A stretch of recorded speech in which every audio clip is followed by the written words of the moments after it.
Chapter 32. Woot with 2 zeros. One chimp held up a blue woman's top. It was mostly lace and had 2 tassels to cover nipples. Human wear? The chimp asked. Tony shook his head in agreement. Yep. The chimps laughed. One held up the top like he was going to wear it and did a bad imitation of a human being walking. Boop, boop, boop, boop, boop, boop. Elle and Janice were at the pile of stuff, eagerly going through the clothes like 2 women at a thrift shop. Janice was finding a lot of stuff she liked. Elle waved Tony over. She had a big pile of boxes next to her that looked like remote control cars. Tony looked closer. They were toy drones. Dozens, if not hundreds of them. "Oh, you're starting a collection?" Tony asked. "I just thought maybe they could help or something," Elle said. "With what?" Fight," she replied. She didn't sound that confident. "I don't know, maybe a distraction or something. Remember when those 2 war stores were fighting? They used drones." She was right, Tony thought. Yeah, huh. Those drones that were flying around burning things? Yeah, this probably could distract those. Damn, Elle, that's a damn good idea. Elle continued. "Yeah, look, they even come with batteries." She reached down and picked up a controller, and a drone flew off from the ground. "Now we just need like 1,000 people to fly them." Perry walked up. "They must have cameras in this fucking Walmart tank shit. Attach a camera to one of those drones and boom, you can fly in any girl's locker room," he laughed. "Or it could be like a scout for an army. Come on, I'll show you," Elle said, and they started walking toward the Worth store. The back customer exit door was open, and they went in. There was a conveyor belt, like a flat escalator, that went around 100 feet and then turned. A few feet from the conveyor belt on both sides were walls covered in ads. Each set of ads along the wall had a robot arm folded in front of it. Elle walked and pushed on the wall. It turned. "Look, a bunch of microwaves right here." It was kind of like Willy Wonka's chocolate factory, but instead of candy, it was all just a bunch of random products.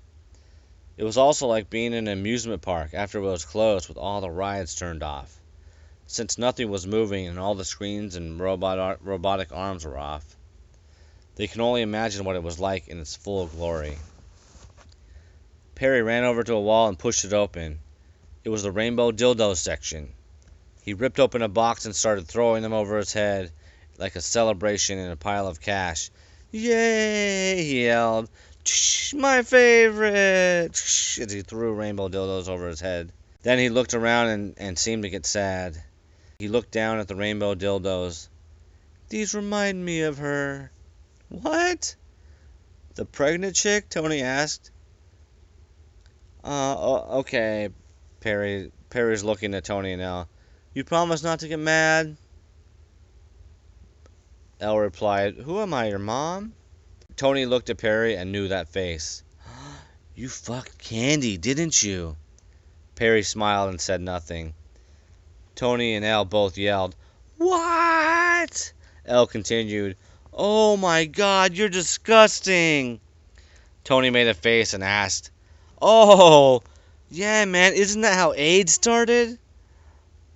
Perry denied, "No, I don't think so." Then he grabbed an armful of rainbow dildos and hugged them, looking up dreamily. "I think she got killed in the attack." "Almost everyone did," Elle said. "I loved her," Perry said, and fell back into a pile of rainbow dildos, like falling into a ball pit. Tony and Elle looked at each other amazed. Perry had never said that in his life. He was anti-love.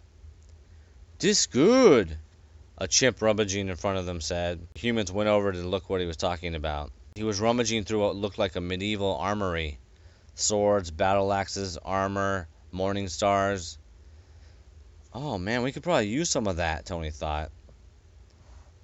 Perry questioned, "Medieval weapons versus machine guns and robots? Ha ha!" Elle yelled, and she had found an oversized Viking helmet and swung a way too heavy 2-handed battle axe. The axe head fell to the ground in front of her. With her other arm, she made devil horns.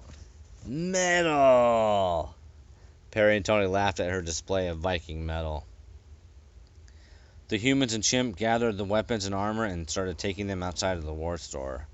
Some of the tribe had found a stash of tasers and pepper spray in the war store and started making a pile outside of those two things. Tony looked at their war chest. Remote control drones, medieval weapons and armor, a big ass pile of tasers and pepper spray. Oh, that Elosa Corporation better watch out. Elle looked up from underneath her huge Viking helmet like a kid wearing a costume that was way too big. Aw, yeah! Awkwardly swung her two-handed battle axe. Perry added from the ball pit of rainbow dildos. And rainbow dildos! He shook one near his face and pretended to stab someone with it. Then that devolved into a strange seduction charade, and that ended with Perry having sex with the invisible person he stabbed.